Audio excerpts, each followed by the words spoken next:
Get creative. If you have children, you are swimming in a pool of props.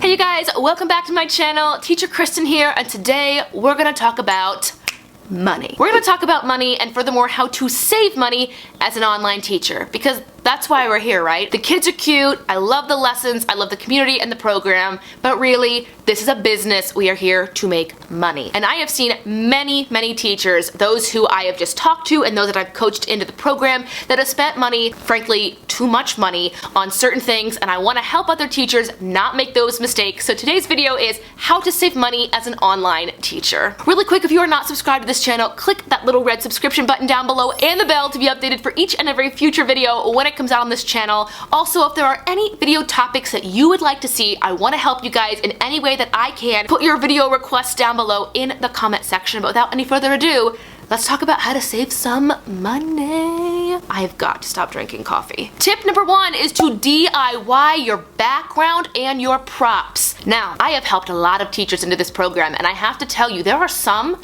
that just have an Amazon wish list, a long wish list of props that they want to go purchase the second they get their contract and open their slots to teach their first class.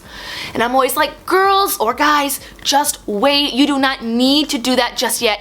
Get yourself established. Do not invest hundreds of dollars into your background or your props until you get your feet wet, know what things you would need, what things will benefit you and your classes, and furthermore, your students. My background right now is sponsored by the Dollar Tree, and by sponsored, I mean I just took some money in, gave them money, and they gave me things for a background. That's sponsorship, right? My trifold was $1, the colorful cutouts were $1. I printed these at my library printer. Again, I've mentioned this in a previous video that I will link somewhere around this video in the cards or down below. I made a video called my $1 props. This thing behind me didn't cost more than $3 or $4. Trifold $1, border $1, the packet of colored paper $1, and then the things I printed at my local library cost maybe $1.75 because they were in color and they were like 4 or 5 sheets that I cut out and glued using the glue sticks in my house. Get creative. If you have children, I repeat, if you have children, you are swimming in a pool of props. You have props all over your house. They're called your children's toys. I have told a mother who I got into this program who was gonna go out and buy a doll and a bunch of accessories to use her son's Mr. Potato Head when teaching parts of the face or clothes or whatever. And she said she got so many good parent feedbacks because they loved the idea of using Mr. Potato Head. I guess children in China like that. But either way, if you are a parent, you have props everywhere. And even if you're not a parent, my first class I ever taught, I used those fake flowers over there and I gave the child flowers as my secondary reward. And ironically, we were learning colors. So I would say, Sally, you get a flower. And she would go, oh, I love flowers. And I would say, what color do you see? And she would say, I see a pink flower. Point of all this, get creative, DIY what you need in the beginning. I promise you it will be worth it. Nothing is worse than investing $500 in props and then not getting your first booking for like 2 months. Yikes. Number two is to use a change purse budget. And what I mean for that is I don't expect you to have 100% of the things that you need in your house, even though I want you to DIY as much as possible.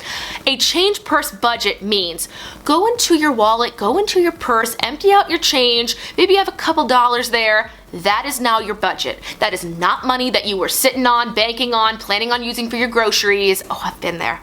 Actor, I have been there. Either way, use your change purse budget to get a few things. I didn't have enough glue sticks or scotch tape to use this, so again, it was another thing I bought at the Dollar Tree, and yes, I was the girl at the Dollar Tree counting out quarters, dimes, and nickels, maybe a couple pennies, to get things that I have without having to use cash or a credit card. Number three is my favorite tip, and it is to save merch for milestones. If you've just signed your contract, you don't need the zip up onesie, you don't need the 20 dinos, Meg, or Mike dolls. Wear what you have, save your merch merch, meaning the hoodies, the t-shirts, the goods, everything, for your milestones. I did not let myself buy any of this until I had completed 500 classes. I said, Kristen, once you've completed 500 classes, you can go get one thing. And I got this zip-up hoodie. When I hit 1,000, I'm gonna get a couple other things. I'm gonna get a white shirt and a gray shirt with the logo across the front. Anyway, whole different story. And again, you don't have to buy it through the official store. Should I say that? You can search on Etsy and on Amazon. You can get them much cheaper. And if you're a new teacher, just know that you can save up your Hutong tokens. Look that up. That's a whole other video for another day. And you can redeem those tokens for free merch. So point of this, do not buy all your merchandise at once. Save your merch for milestones. Number 4 is to use what you have in terms of computer, laptop, iPad, and headphones. You do not need to buy a brand new computer. Now, I have to preface this. If you are a teacher and you bought a brand new Chromebook this year to teach all your VIP Kid classes, I got some bad news for you. Unfortunately, VIP Kid is not going to work with Chrome anymore. They require you to have an extension be downloaded on your computer or your iPad in order to get into the teacher portal. I am sorry, I know that is a rough life, but use what you have. I used my fiance's gamer headphones for the first 2 or 3 months, and when I travel, because I don't want to take mine. Shh. But it helped me look professional. It had the headphones, it had the microphone that came out that looked like I was working at McDonald's or a fast food restaurant. I loved it. And then when I had the money, I went out and got my own. So bottom line here, use what you have, borrow when you need. I've actually offered a spare laptop because I have upgraded my, home office equipment, and I had a MacBook that is just sitting upstairs. I had a friend in the theater, because actor, and he really wanted to quit his waiting job at a restaurant and do VIP Kid before rehearsals. And I offered him my computer for his first 3 months, free of charge, just go use it. He was able to build up his classroom clientele and students, and then when 3 months passed, he went and got himself a used MacBook. So use what you have. And number 5 is for all those ladies out there, or gentlemen, we don't discriminate. Use minimal makeup. When I go and teach a VIP Kid class, I do not look like I'm about to step on stage and do an opera or a musical. I have at my desk 3 things that I use. 3 things that I use. 1, I use like a rose water mist that I got in a sponsorship deal on my main channel just because it was there, and nothing makes you look more awake when you've only been up for 10 minutes like just spraying some rose water on your face. 2, I bought some very cheap lipstick from Walmart.